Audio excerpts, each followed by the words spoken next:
Hi there, this is Dr. Evan Osar with the Institute for Integrative Health and Fitness Education. Welcome to this edition of Facebook Live. It's 12 p.m. here, Central Standard Time. Thank you so much for joining us and allowing us to share this information with you. In part one of this two-part series, we discussed the importance of the diaphragm in core stability. And the diaphragm myofascially attaches to the transversus abdominis, which wraps around our core.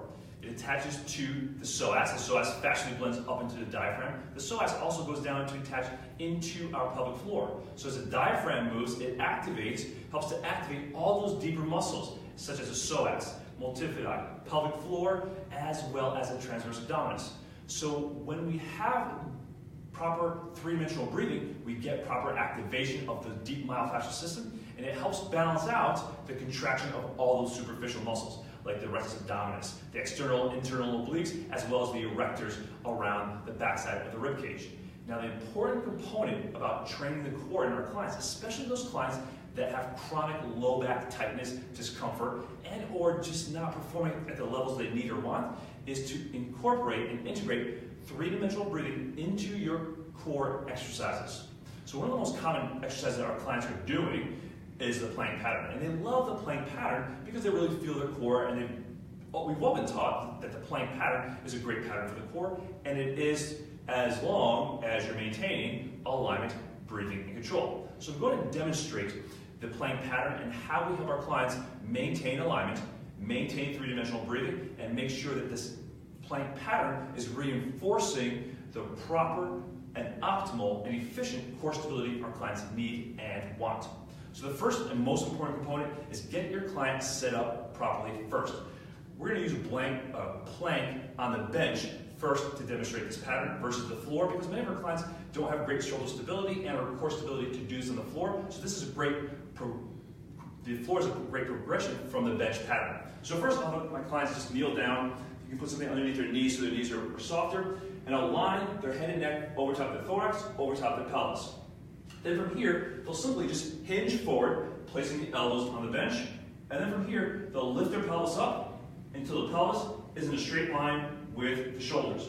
And then from here, we're just having them do three-dimensional breathing. So we want to make sure that they're breathing all the way around the cylinder, so into the back. Recall from the part one of this two-part series, we want to make sure our clients are breathing front to back, especially in that posterior aspect where the diaphragm blends into the transversus abdominis back here, as well as the psoas. So from here, the client should maintain alignment of the thoracolpelvic cylinder and breathe into their posterior aspect and stay long through their spine. So they're long this way and long through their tailbone without tucking here and or overextending into that position there. So they're breathing, maintaining alignment.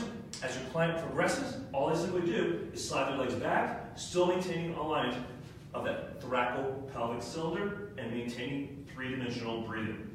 And that's how you really help your client reinforce alignment, breathing control through their core exercise patterns, especially that plank pattern. And that's how the plank pattern becomes even a posture exercise, because in this position, the alignment I have here of my thoracolpelvic cylinder, my core, is the same alignment I should have when I'm upright here. It should be stacked thorax over top of the pelvis, over top of the feet. And that's how you really become that specialist and really help your clients experience more optimal and efficient alignment, breathing control, so they feel better, move better, and then safely and effectively work towards accomplishing their health and fitness goals. So this is Dr. Evan Osar with the Institute for Integrative Health and Fitness Education. Hope you enjoyed this video. Today's a very exciting day for us as well, because we started day one of team number 11 of the Integrative Movement Specialist certification program. So if you missed this time, because we filled up all 12 spots, we opened up another spot for this September. 9 of those 12 spots are already accounted for as well. So if you want to be on the wait list and be considered for the next program starting in September, go to our website and download an application, fill that out now. If you have questions, reach out to Janice at JENICE@fitnesseducationseminars.com. And if you want to get started right away, also consider the Integrative Corrective Exercise Instructor Program, which is a 3-day intensive, which starts the process of understanding how to use and implement the integrative movement system and really build upon the concepts we share with you in every week here live on Facebook Live. So thanks again for watching.